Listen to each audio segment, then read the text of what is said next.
Hey, mighty men and women of God, welcome to Real Men Connect Live on Facebook with your man, Dr. Joe. Guys, I'm the creator and founder of Real Men Connect, a 501c3 faith based organization that helps men win at what matters and even frustrates them the most. And we're talking about as husbands, as fathers, as spiritual leaders in their home. And we do it all through community, connection, coaching, counseling with a Christ centered focus. Guys, as you come on today, please give me let me know that you're on so I can give you a shout out and acknowledge you. And guys, most people know us. If you're not familiar with Real Men Connect and our ministry or me, most people know us through our Real Men Connect podcast, where I interview men of faith about manhood and leading their families well. And our podcast can be found on any podcast platform. I don't care what you're using, Android or iPhone, you're going to find us if you type in Real Men Connect on any podcast platform because we're the number one rated podcast show for Christian men on Apple Podcasts with now more than 1.8 million downloads in 136 countries of our podcast. And we are super hyped that we keep attracting so many listeners. So if you get a chance, please check us out on, like I said, on any podcast platform. And I try to come on Facebook Live every Friday at 8 a.m. if I'm on time. And pretty much, I think I was on pretty much on time today. But I try to come there on time to give you a glimpse at some of the things that we do and how we train and we talk and what we talk about as men. Because I live in such a isolated community with our men because men come to our membership in our organization because they like the privacy, they like the exclusivity, and they like the safety and the comfort of being able to be themselves. So normally I don't get outside of our circle. So this is an opportunity for you to kind of get a glimpse of what we do. I see Faye Brown's joining this morning. How you doing, Faye Brown? What's happening, man? All right, man. I'll see you next week, man.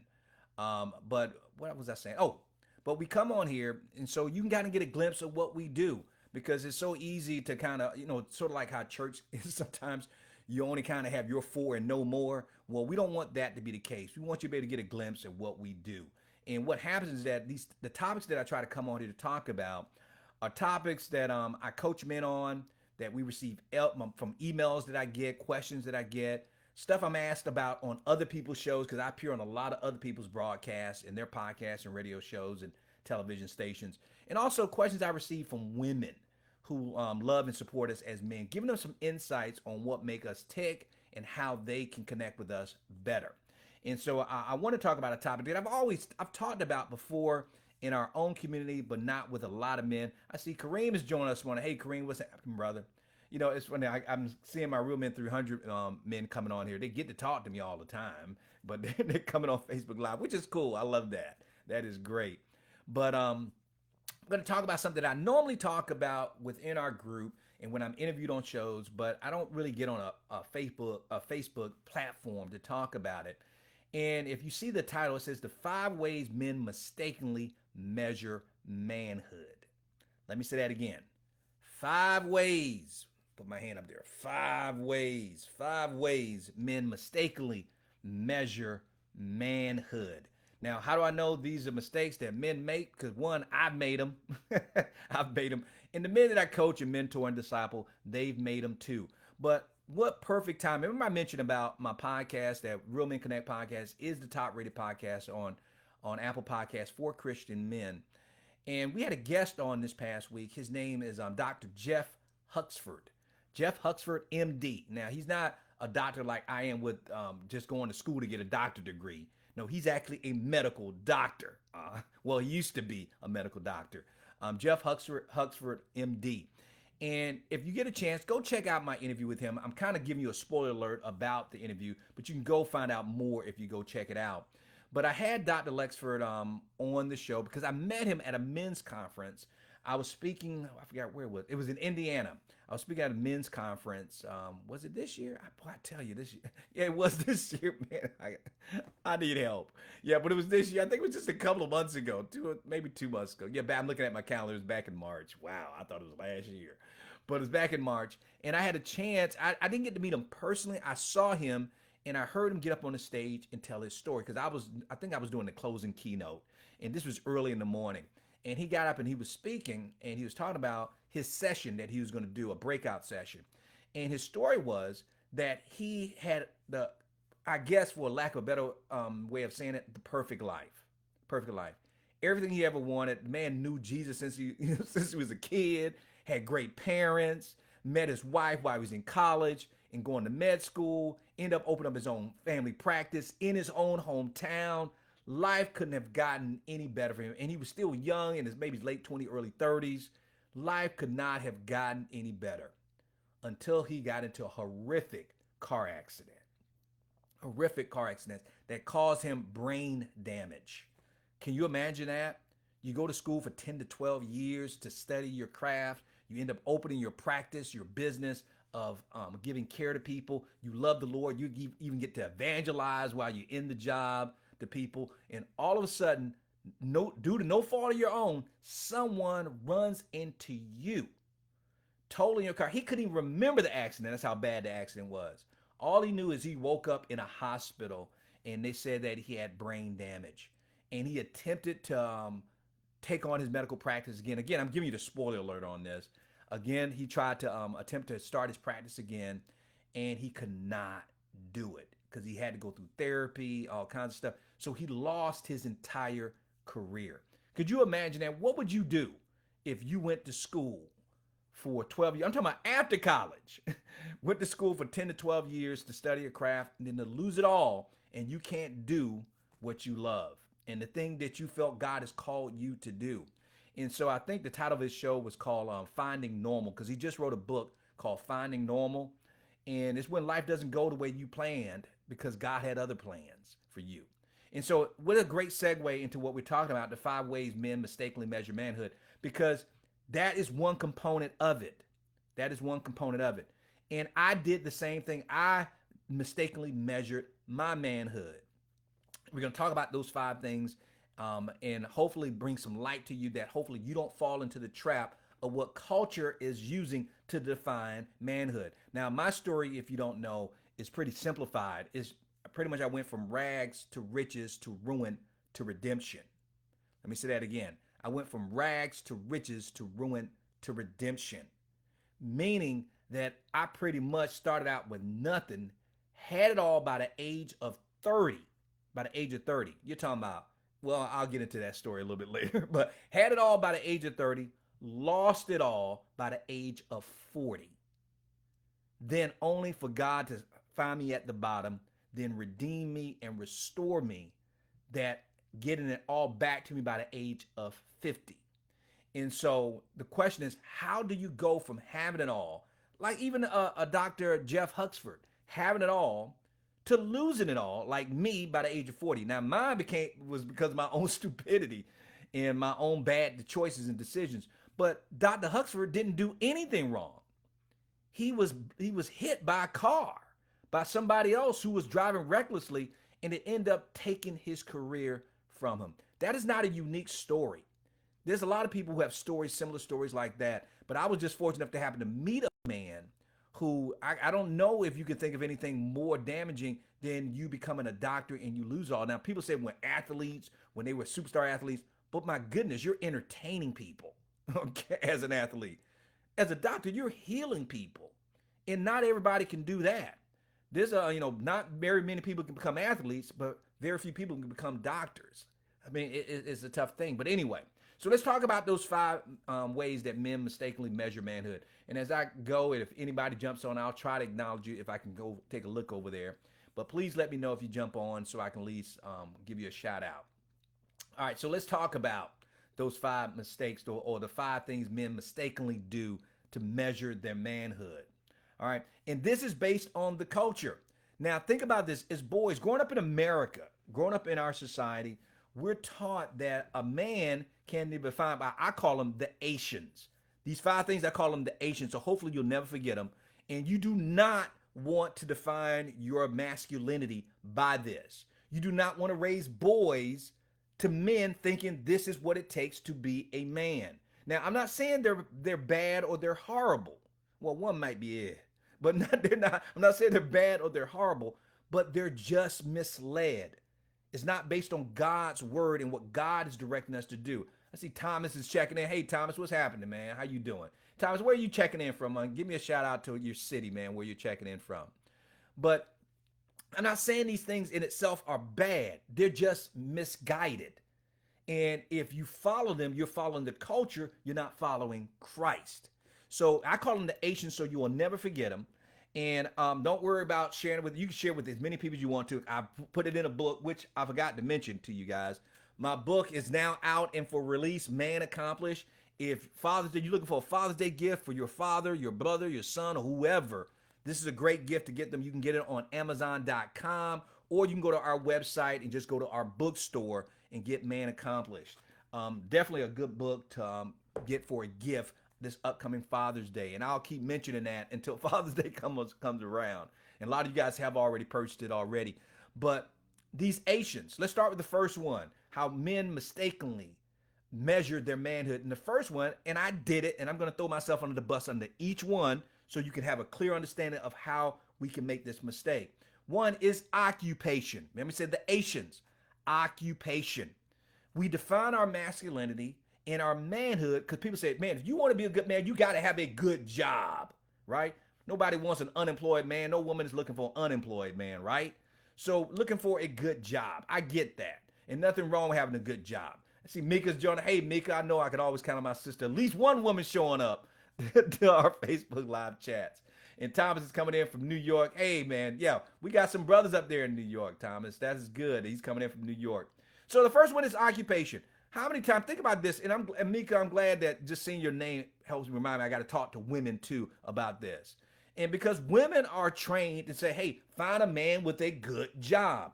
But a job doesn't define a man. Your occupation doesn't define you. But we believe it does in society.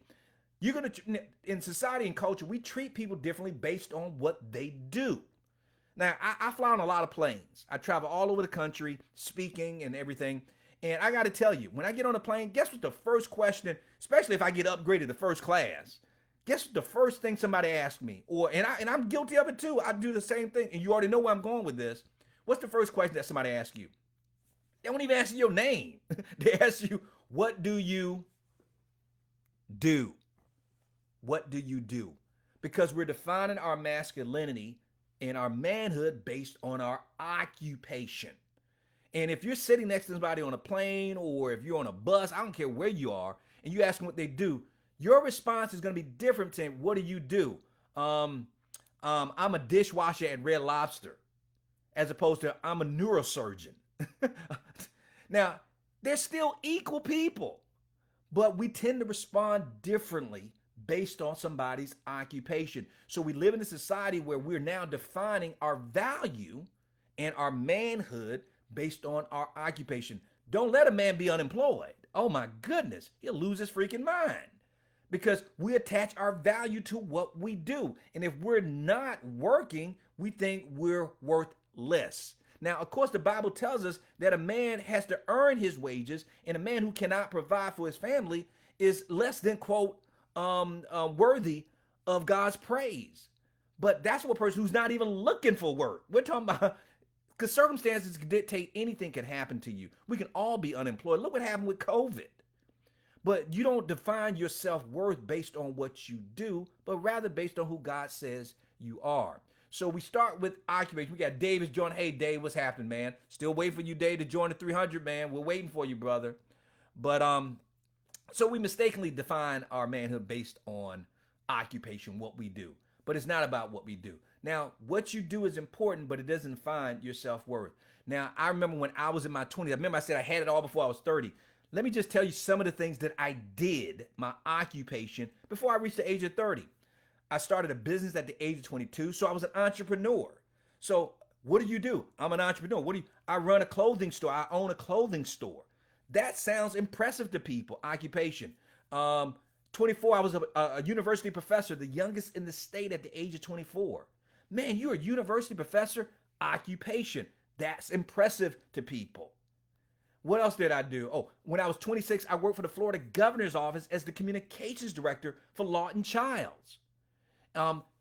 Occupation. Everybody looking at your occupation. What was it? I was a financial advisor for a Fortune 500 company when I was in my 20s. So all this is based on occupation, and it's impressive to people. But what I said, I had it all before 30, but I lost it before the age of 40. because my value was determined by my occupation. And so that is not a good measuring stick. That's one of the biggest mistakes we make as men, is mistakenly measuring our manhood based on our occupation. Here's number two. If we don't define it by occupation, then we start defining our manhood by our compensation. Now, occupation and compensation tend to go hand in hand because based on what a person does, we start attaching a value, a dollar value to what they do. We know that a brain surgeon, a neurosurgeon, is going to make more than a janitor. And so we also tend to equate how much we make based on how valuable we are. So if you're an engineer, you must be making good money. If you are a doctor, you must be making good money. You're a lawyer, so you must be worth more than the average person. Says who? Says the culture, but not Christ. Not Christ. And so we mistakenly measure our manhood based on our level of compensation. We are not to do that. We're not to do that.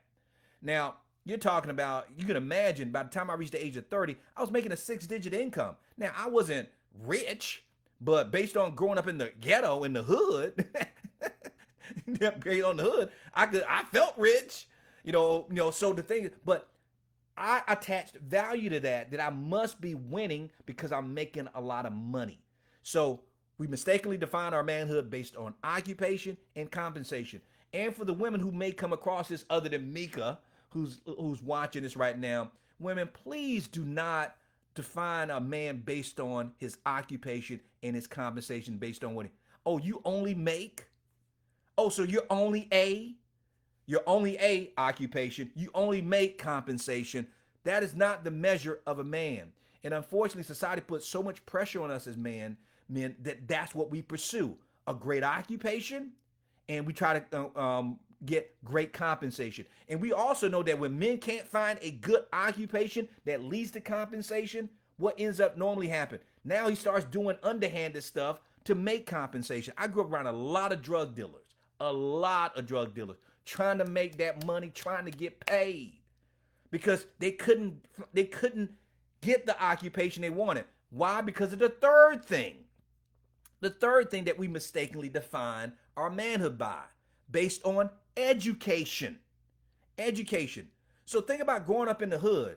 You can't find a good job because you dropped out of school, so you're not getting a good education. So if you're not getting a good education, you're not making good compensation. And if you're not making good compensation, what you going to do? You're going to now make that money any way you can. And so we start getting desperate as men if we're not measuring up as men to society. And women, I'm telling you, man, to believe in a man for who he is, where he is more than anything you could imagine. Because he's constantly feels like he's under the microscope of his occupation, compensation, and education. Now, the ironic part about this, I had all of this. I had it all. And yet I still didn't become the man God called and created me to be because I was using the wrong measurement tools. That's why we're saying that these are ways that we mistakenly measure our manhood. Now, when it comes to education, we want to know, how many degrees do you have? Where did you get your degree from? What kind of certifications did you have? What awards have you run in education? What distinctions have you achieved? Now, you can have more degrees than a thermometer, but that doesn't make you a great man. And I started getting all my degrees, man. Had my doctorate degree before I was 30 years old. Because I'm thinking this is going to make me a man. It's going to impress other people. I'm going to be valued in society. I'm going to be esteemed in society because I have a great occupation. I'm making great money and compensation, and I have a lot of education. And even when it comes to education, not all education we consider equal. There's a difference between somebody who goes to a community college and somebody graduated from Harvard, or somebody who went to Howard University and just went to Chattanooga. I'm not going to call it out. My son actually went to Chattanooga State. But the thing is, community college and 4-year university, people will start measuring that. Oh, you went to school to such and such. Measuring manhood based on education. So what are we talking about? 5 things that we mistakenly use to measure our manhood: occupation, compensation, education. Get ready for it. Now we're going to get some of the tough stuff. All right. And here's one of the tough things: reputation, reputation, reputation. And when we talk about reputation, this is when we define our manhood based on how popular we think we are, how famous we can become, how much respect we can receive from other people, adoration from other people. How many Twitter followers do we have? How many likes are we getting on Facebook? Amundo is joining us. Hey, Amundo, how you doing, man? Good morning. And tell me where you signing in from, Amundo. What city are you repping today, man? But reputation, how famous. All you got to do is how many people you see are trying to go viral. Why do you think people are trying to go viral? Because think about this. If you go viral, that means more people know about you, your reputation. The more people know about you, guess what? Now you can get more compensation because now you can brand yourself. You can sell things. That's why you see people, quote, with no talent making a lot of money because they have popular videos. They have a lot of followers on Twitter. So we base our identity, again, all this is about, when we talk about manhood, we're talking about identity. And we're defining our masculinity and our manhood based on our level of reputation. Now, I remember when I was younger, and I told you I had it all before I reached the age of 30. I remember, I don't know how old I was, I know I was 20 something, but I had won an award for National Speaker of the Year among college campus speakers. You have to understand, there are a lot of college campus speakers out there. There's over 4,500 universities out there. And I was voted Campus Speaker of the Year in my 20s. In my 20s. And the reputation I built from that, man, my phone was ringing off the hook from colleges. I've spoken to over 500 colleges in this country because of my reputation. I had a great reputation in the education arena, and I became this high-priced consultant to school districts, worked with over 750 school districts across the country because of my reputation. Now, how do you think that made me feel as a man? I must be important. I'm in demand. And so when we like to feel that we're in demand, that means we must be the man because people want us. They want access to us. They want to talk to us. They want to connect with us. And so our reputation tends to define us, and we shouldn't. I know I wrote my first book when I was like 26 years old, maybe a little bit younger than that. It was called Tricks of the Grade. And I wrote that. Man, I'd never written a book before. Now everybody and their mama can write a book now. But back then, over 20-something years ago, that was unheard of, that you can write a book and become an author in your 20s. Now everybody's doing it now. But that gave me a reputation. Man, he's a published author, and went on to do like 9 other books after that. And so, are you defining your manhood based on your reputation? And I'm telling you, it can get us in a lot of trouble. Because when your reputation goes up, guess what also goes up? Your pride. And we know what the Bible tells us about pride. God said he opposes the proud, but he gives grace to the humble. And it's hard for you to have humble if everybody's putting you on a pedestal, putting you in the spotlight, trying to get at you. You know, it's easy to acknowledge and to admire these great athletes, these great entertainers and all this stuff. But the pressure to stay humble is tremendous because you start believing the press that they write about you. I'm guilty of this. I started thinking I was more important than I was because other people kept telling me how important I was. So you can't let reputation define you. Edmundo, what did you put on? That's a great point. Yeah. And so all these, what we're talking about, Edmundo, is all these things are the ways that we mistakenly measure our manhood. So what do we talk about? We said there's occupation, there's compensation, there's education, and then there's reputation. So these are 4 ways already how to mistakenly measure our manhood. Here's the 5th one. Here's the last one. And then I'm going to break them down even after I cover this and tell you what it leads to if we mess up with this. All right. Now, here's the last one. Intimidation. Intimidation. A lot of us men now, let's go there. A lot of us as men, we base and define our masculinity, our manhood on when it comes to people who fear us. It's one thing to want to be known and be famous. There's another thing when we want people to be afraid of us. Now, when I say afraid, that's when we use anger, we use strength and might to intimidate people. Now, I don't want to go political, but y'all know where I'm going with this. Think about this. Think about, because I don't do political commentary, but a lot of times we can use our position to put people in fear. And so men tend to try to intimidate in order to feel better about themselves and feel more masculine about themselves. And a lot of times when it comes to us with women, that's when it comes into domestic violence, because our anger starts to get the best of us, because that's one of the easiest emotions to emote is anger, where people are in fear of you. Now, I didn't have that much of a problem with intimidation because I'm 5 foot nothing and 100 and nothing. But for the guys who, you're talking about the guys who, how strong are you? Can I beat you? Can I whip you? Will you back down from me? That's when you see a lot of men putting their chests out, flexing because of intimidation, because it makes them feel more like a man. Now, go back to reputation, what we were saying before. Now, reputation is not about intimidation. It's about how can you get people to want you. Now, don't forget, now, people like say to Joe, when you say define a manhood, what about sex when it comes to men? That's reputation. How many women can I get with? How many women want to get with me? How many women can I attract? How many women think I'm I'm the best in bed? That's reputation. It's just in a different way. But when we're talking about intimidation, it's how can I get you to make sure you know you can't disrespect me? Don't step to me that way. That's when we're trying to assert our authority because we're trying to be intimidating. So those are the 5 things that we men typically use. Now, I'm sure there's more than those 5 things that probably you can come up with. I'm just telling you based on the path that I've walked and the men that I've dealt with in coaching and mentoring, discipling men. These 5 things seem to be very prevalent. And we're talking about occupation, compensation, education, reputation, and intimidation. Now, I'm not getting much feedback from you guys. Yeah, Amanda, you in Ottawa? I didn't know that, man. You right now. I live in Ottawa. But if I haven't heard much from you guys, but give me some feedback if this stuff is making sense, or if I'm totally off on what you think I'm telling you. Let me know. I can receive it. I can receive it. Let me know if this stuff is making sense and registering with you. But let's talk about the fallout, because this is important. It's one thing to know that we can mistakenly measure ourselves based on our occupation, compensation, education, reputation, and even intimidation. But what would it cost us?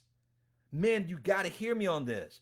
This is what happens. And Mika, you said, thanks, Mika, for giving me some encouragement.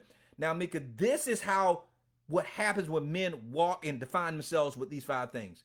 Here's what we tend to do. And I'm putting our business out there, men. When we define ourselves by the Asians, then what we do is we tend to overcompensate. We tend to overcompensate. We try to make up for our deficiencies, our insecurities, our doubts, and our fears.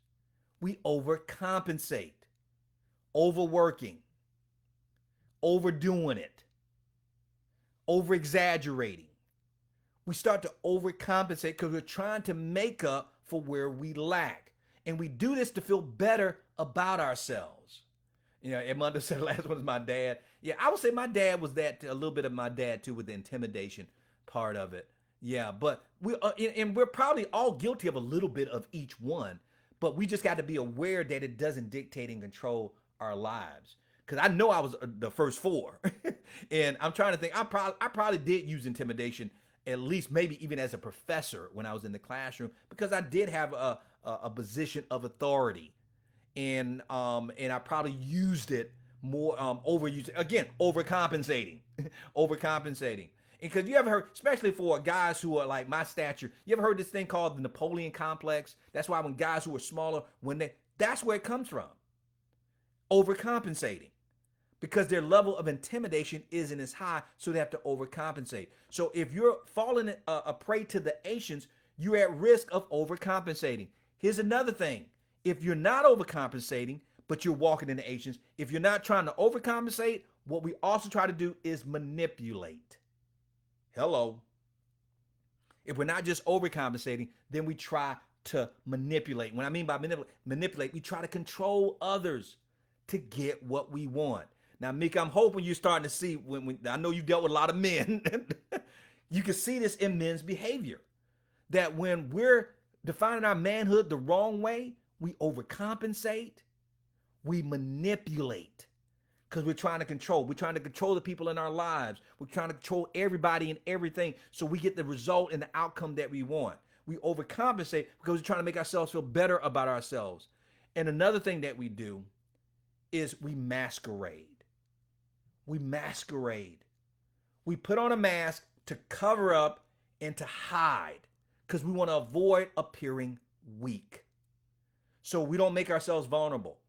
We don't open up and be honest and transparent about what our struggles are because we think you're going to think less of us as a man if we don't have the occupation, the compensation, and all the other Asians. Then we masquerade and we walk around pretending to be something that we're not.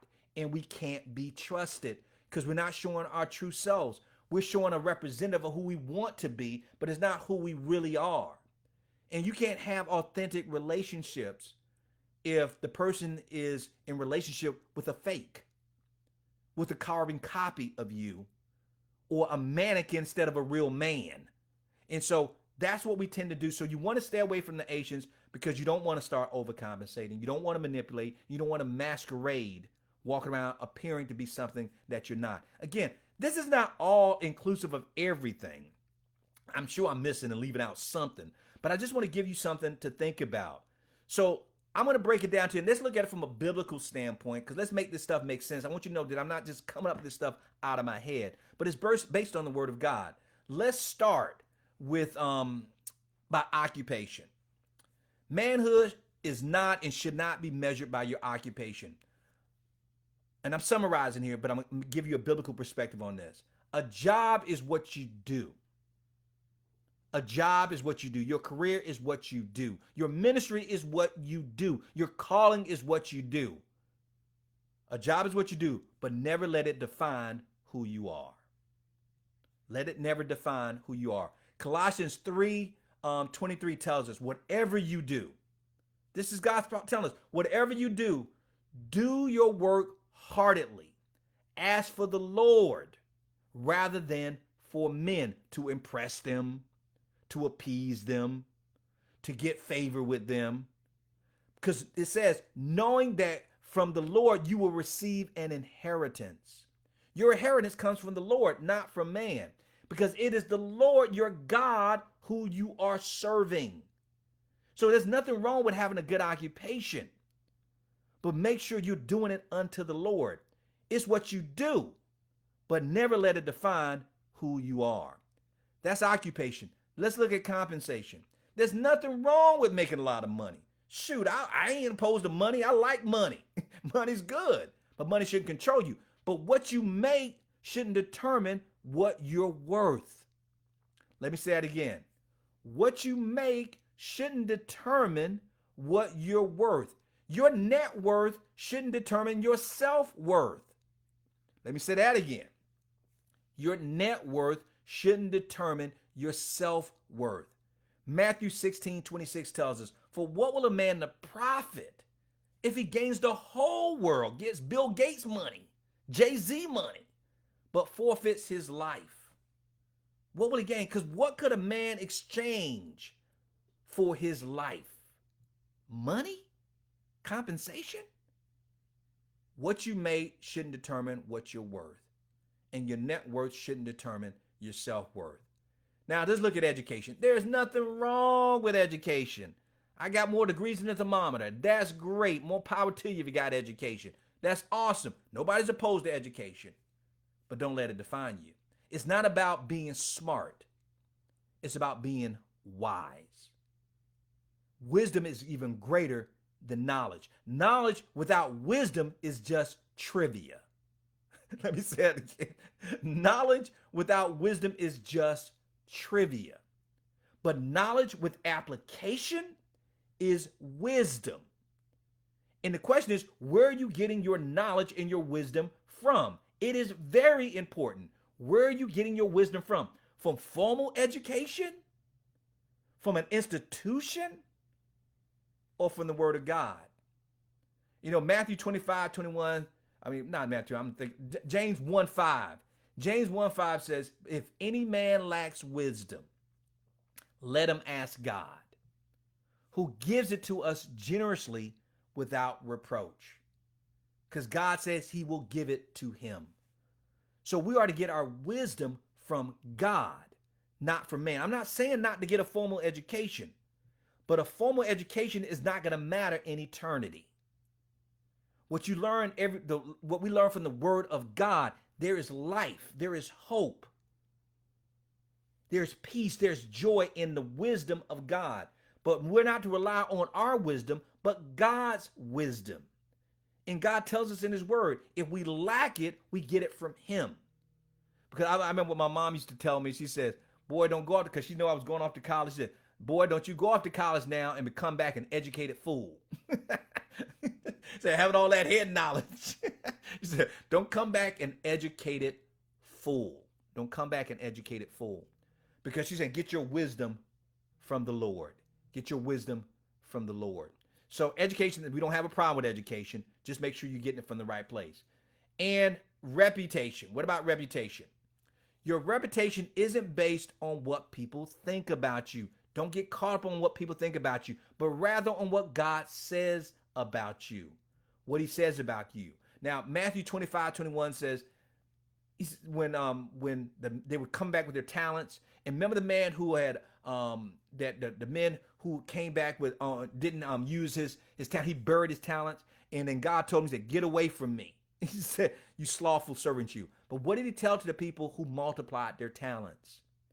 He says, "Well done, my good and faithful servant." What did God not say? He didn't say, "Well done, my good and famous servant." Well done, my good and everybody knows your name servant. Well done, my good and popular servant. Well done, my good and faithful servant. He says, you were faithful with a few things. Now I'm going to put you in charge of many things. See, on the day of judgment, what difference would it make if you were approved and accepted and known by all these men, but you ultimately were rejected by God? See, I don't care about everybody knowing my name. I just want one person to recognize my face, and that's God. I want God to know who I am and to know I have a relationship with him. But what is it that what difference does it make if we have the acceptance and approval of man, but we're rejected by God? Don't pursue reputation. Last but certainly not least, but it's not wrong, it's not bad to have a good reputation, but it shouldn't become an idol for you. And last but certainly not least, intimidation. It's not about others fearing you, but rather about who you fear the most. Let me say that again. It's not about others fearing us. It's about who do we fear the most. Proverbs 29:25 says, the fear of man brings a snare. It traps us. It trips us up, the fear of man. But he who trusts in God will be exalted. He who trusts in God will be exalted. God even says that the fear of God is the beginning of wisdom. So it's not about people fearing you, but rather who do you fear the most? You're not to fear man, but you ought to have a reverent fear of God. So it's not about intimidation. So we're looking at the 5 things that men mistakenly use to measure their manhood. But what should we measure our manhood by? Because we're talking about what we shouldn't do, but what should we do? I thought about just calling this the 5 things to measure our manhood, but I said, no, that's too easy. I'm going to talk about the things we shouldn't do, and then I'm going to surprise you by telling you the things that we should do to use to measure our manhood. And you know what I looked at? I looked at Christ. Now, what did we talk about? We said that we shouldn't define our manhood based on occupation, compensation, education, reputation, and intimidation, right? But we should define our manhood. Our manhood should be measured by our level of communication. Your ability as a man to connect with those you love. Your ability to connect with the Father. Jesus told us the greatest commandment is to love the Lord your God with all your heart, soul, and mind. And the second is close to it, to love your neighbor as you do yourself. You can't build a relationship with anyone unless you communicate. So how you communicate, you want to measure your You want to measure your manhood? Measure based on your effectiveness in communicating, your communication, your ability to connect with other people and build relationships. You want to measure your manhood properly? Don't just measure it on your communication. Measure it on your maturation. How mature spiritually you are, your character. Your character, maturation, your character. How honest are you? Are you a man of integrity? When you give your word, do you keep it? When Jesus spoke, Jesus meant what he said and said what he meant. And there was nothing false in him. Can someone say that about you as a man? That there's nothing false in you? Because when there's nothing false in you, you're not trying to impress anybody anymore. So you want to measure yourself other than the regulations? What about communication? What about maturation? You want to measure yourself as a man? What about your motivation? Now, when I say motivation, I'm not talking about how motivated you are, but what's driving you. What are your motives? What is pushing you to do what you do as a man? Motives matter to God. He said he does not look at the outer appearance of a man, but he looks at the heart of a man. Your motivation, what is driving you? Matthew 6:33 says, seek first his kingdom and his righteousness, and all things will be added unto you. So you want to measure yourself as a man. Ask yourself, why do I do the things that I do? Why am I pursuing this occupation? Why am I pursuing this amount of money compensation? Why am I pursuing this education? Why does my reputation matter so much? Check your motives, your motivation. What is driving you? Communication, maturation, motivation. And Jesus told us this. You want to measure your manhood and being a follower of Jesus Christ? He says multiplication. You want to measure manhood? Are you multiplying? When I say multiply, are you reproducing after your own kind? In other words, Jesus told us his great commission to us was go make disciples. I see Travis and John. Hey, Travis, what's happening, man? Are you making disciples? Are you multiplying? Are you reproducing after your own kind? What kind of man could we be if we're, quote, a great man, but we're not making other great men? You must disciple those who are coming behind you. Are you worth duplicating? Are you worth multiplying? You want to measure your manhood? What are you reproducing? See, this has nothing to do with occupation, compensation, education, reputational intimidation. Jesus told us, go make disciples of all the nations, baptize in the name of the Father, the Son, and the Holy Spirit. Teach them to observe everything I've commanded you. In other words, what you've seen me do, teach them to do the same. Are you doing that? You want to define your masculinity as a man? Are you multiplying yourself?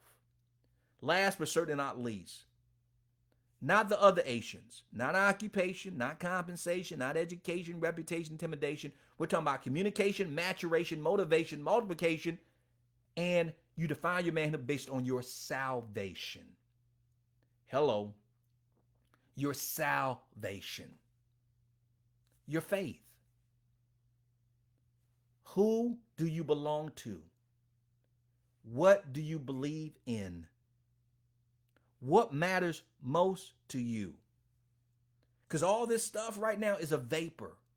It's going to be gone in an instant. When COVID hit, people lost their lives. They didn't think 2020 was going to be their last year. This is just a vapor. And the only thing that's going to matter is your salvation. Where you're going to spend eternity. You want to define yourself as a man. What is your salvation? What do you put your trust in? Who do you belong to? Who are you following? Who do you believe in? What do you believe in? That defines who you are as a man. So now you can see how I had it all before I was 30. Then I lost it all before I was 40. Just to get it back, start getting it back by the age of 50. Because I had to redefine and measure myself differently according to God's standards, not man. Your level of communication, your ability to communicate and connect with others and build relationships that are lasting with God and with other people. Your maturation, your character, and your level of integrity and authenticity. and your honesty, your motivation, what drives you and is pushing you, your multiplication. Are you reproducing after your own kind? And your salvation, what you truly believe in. What do you believe in? Now, guys, if you found this lesson helpful and valuable, please share it with another brother who may be misdefining his manhood and he needs to redefine it. And if you need help, support, or training in walking this out, this manhood journey, I also work with men one on one. And I have a team of brothers, an army of men who can help you win, not only in this area of masculinity, but also in the other areas in your life that matter most to you, even that frustrates you most as a man. And if you'd like to find out more, talk to me personally about it and how we can help you, just email me or DM me for details. And let me give you guys a quick announcement too as I get ready to sign off, is that we're having Brothers Keepers this Tuesday. If you are struggling with sex and temptation, lust, pornography, and it's got a grip on your life and you've seen that you cannot break free from it, you definitely want to join us for Brothers Keepers on what is going to be, Tuesday of next week, June the 1st, Tuesday at 7 p.m. Eastern Standard Time. And the link to register for that is here. It's for men only. I'm sorry, women, you cannot come. It's for men only. But the men who are in the Real Men 300 who are in our ministry, you do not have to register. You don't have to register. You already have the link to the meeting. But those who are not part of our ministry, if you want to register for that, and we're going to set up an event on Facebook so they can at least register that way too as well. The information, I believe, in the description, either below up, you'll find it. All right. But please share this little segment with somebody you know who may be struggling with their identity, find their identity, and maybe they need to redefine their masculinity. All right. But thank you guys for joining me, man. Have a great weekend. Stay strong, stay blessed, stay connected, because real men do connect. But most importantly, stay in God's grip. And I'm making sure I give a shout out to everybody who's on here. Thank you guys for joining me. And if God is willing, I'll be here next Friday. Stay in His grip. I love you guys, and I'll talk to you soon. Take care.